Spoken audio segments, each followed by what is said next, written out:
Hey everyone, and welcome back to my second video on Digimon TCG Fundamentals which would be part 2 now. Part 1, we went over Digimon and everything that entails in that little cute piece of cardboard. Okay, so on this second video, we're going to focus on, you have here your digi-egg, right, your Digitama, you have your Tamers, which you could probably barely see it there, but see up there, you see Tamer, and of course, last but not least, you have your option cards up here. So let's get started. Right off the bat, I'm just going to talk about, let's get into digi-eggs. So digi-eggs, you can have up to 4 copies of the same card, and this goes for any and every card, including Digimon option cards. You can only have 4 copies of the same card. Now, you can have different copies of the same name of the card.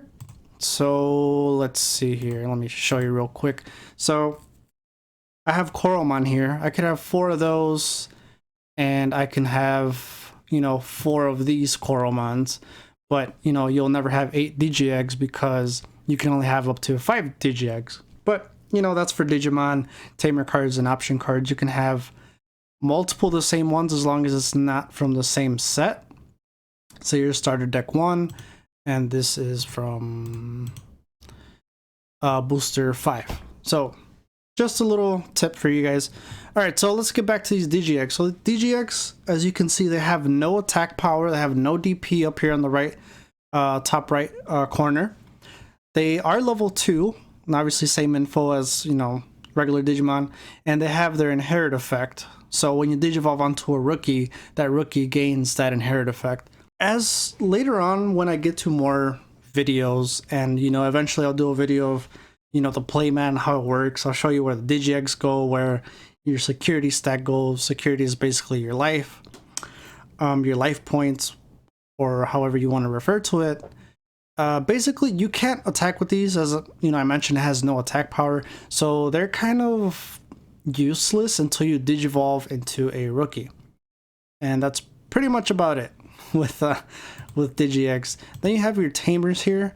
So Tamers, play cost, obviously, like I mentioned before, your play cost is playing it straight from your hand. And remember, anything that's inside the card on the top, that's the effect that Tamer gives out, or the card gives out. And right here, so for Tamers, instead of saying inherit effect, it says security effect. So this one reads, if you attack it in your security, you get to play it without paying its memory cost. So what this means is, basically your security stack is a mixture of 5 cards from your deck that you put on there. And let's say I attack and I hit a tie. So now, since this was in my security stack, or your life points, so to say, this would get played for free. So you wouldn't have to, play it because it was in security stack and you got attacked. Tamers never go away. So once you set them, they last the whole battle, duel, digi-duel. And as you can see, some have this one has 2 effects, but there's some that just have 1, etc., etc. But yeah, that's it for Tamers. So you can have up to 4 of the same copies, like I said.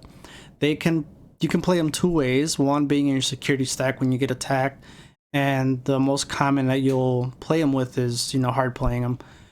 And that's pretty much it. Next, we're going to move on to option cards. So option cards are a little more, well, I don't want to say tricky, right? But there's a little more, like little requirements in order for you to play these. So option cards, you have the same effect down here as a Tamer. You have security effect, and it'll tell you, if it's in the security stack and it gets attacked, activate the main effect. Obviously, you do not pay the memory cost if it activates through here. So the thing with option cards that you really got to remember is that you cannot play one if you do not have the same color card on the field. So for example, if I have a Coromon on my field, I can play Gaia Force.